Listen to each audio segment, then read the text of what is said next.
शिवाजी महाराज, भारतरत्न, महामानव घटनेचे शिल्पकार डॉक्टर बाबासाहेब आंबेडकर, राष्ट्रमाता आई जिजाऊ, छत्रपती धर्मवीर संभाजी महाराज, महात्मा ज्योतिबा फुले, सावित्रीबाई फुले, स्वातंत्र्यवीर विनायक दामोदर सावरकर या सगळ्यांना मानाचा मुजरा करून आज हिंदू हृदय सम्राट बाळासाहेब ठाकरे यांचा स्मृती दिन आहे। त्यांना वंदन करून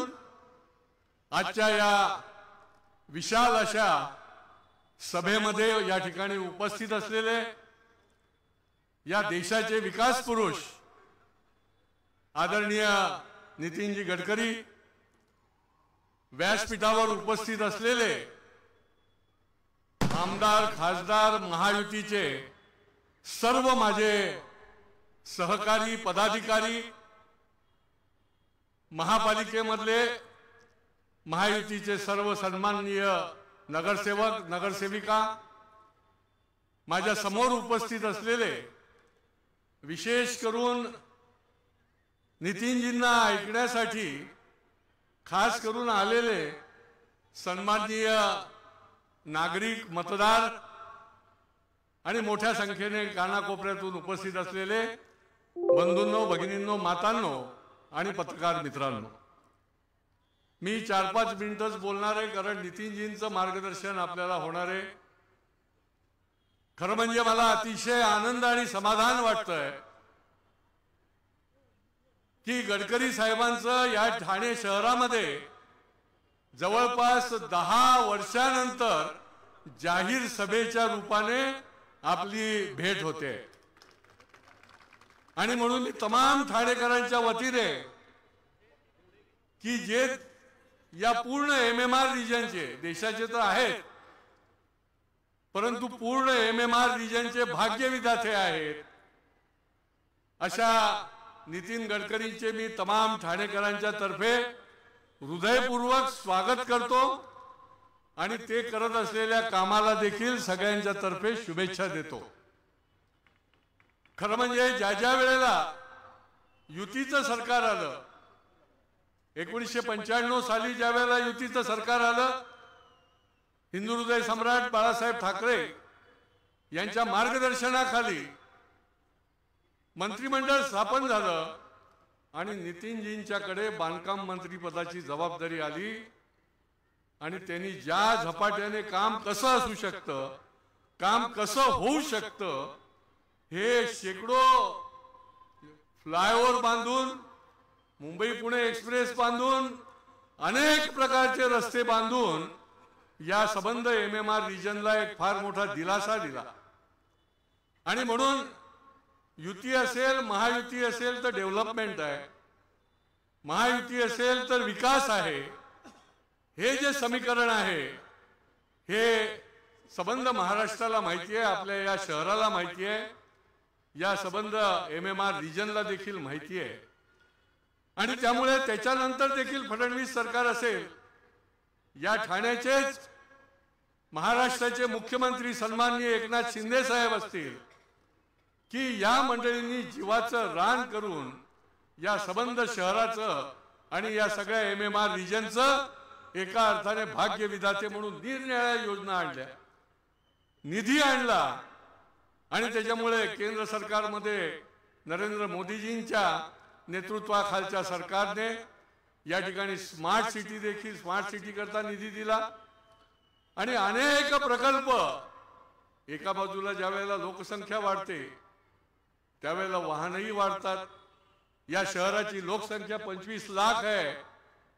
आणि शहरामध्ये 9 लाखाच्या वर वाहनं आहेत आणि या सगळ्या गोष्टीचं नियोजन जे आहे ते केवळ आणि केवळ महायुतीच करू शकतं, हे देखील या ठिकाणी मी अगदी आत्मविश्वासाने सांगतो। माझ्यासारख्या कार्यकर्त्याला 2 वेळेला या ठाणेकरांनी आशीर्वाद दिला, या ठिकाणी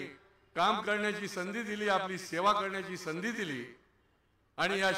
शहराचं नेतृत्व करण्याची संधी दिली। जसं यांनी सांगितलं की या शहरामध्ये अनेक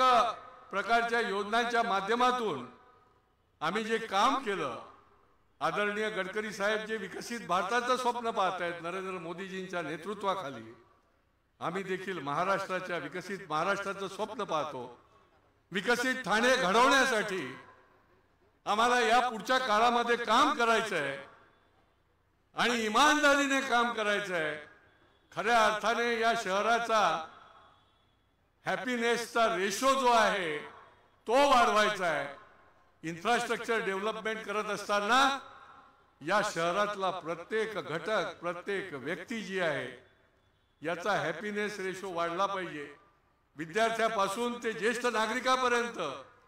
जे जे म्हणून करता येईल, या सभेच्या निमित्ताने मी आपल्याला वचन देतो की दिवस रात्र एक करू,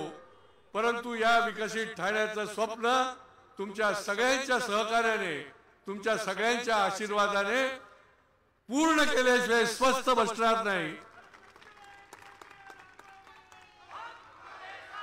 आज या ठिकाणी नितीनजी आलेले आहेत, त्यांनी एवढी कामं केलेली आहेत। मला आठवतंय प्रताप सरनाईकनी जसा किस्सा सांगितला, या नितीन कंपनीच्या जवळचा जो पूल आहे त्याला आपण नितीन पूलच म्हणतो, तर त्यांना मी विनंती केली होती की नितीनजी एवढे तुम्ही पूल बांधले, एवढे रस्ते बांधले की याचं लोकार्पण करायला या। मला त्यांनी काय उत्तर दिलं, इथे अनेक वेळेला लोक कधी करतोय लोकार्पण, नारळ फोडतोय, फीत कापतोय, त्यांनी सांगितलं मला अजून खूप करायचं आहे, त्याच्यामुळे तो लोकार्पण झाला असं समजा आणि तो नितीन पूल जो आहे तो सुरू झाला आणि त्याच्यामुळे त्याला नितीन पूलच आम्ही नाव देऊन टाकलंय। त्या पुलाला अजून नाव दिलेलंच नाहीये, नितीन कंपनीच्या जवळचा असल्यामुळे। आणि त्याच्यामुळे अशा झपाटल्यासारखं काम करणारं नेतृत्व,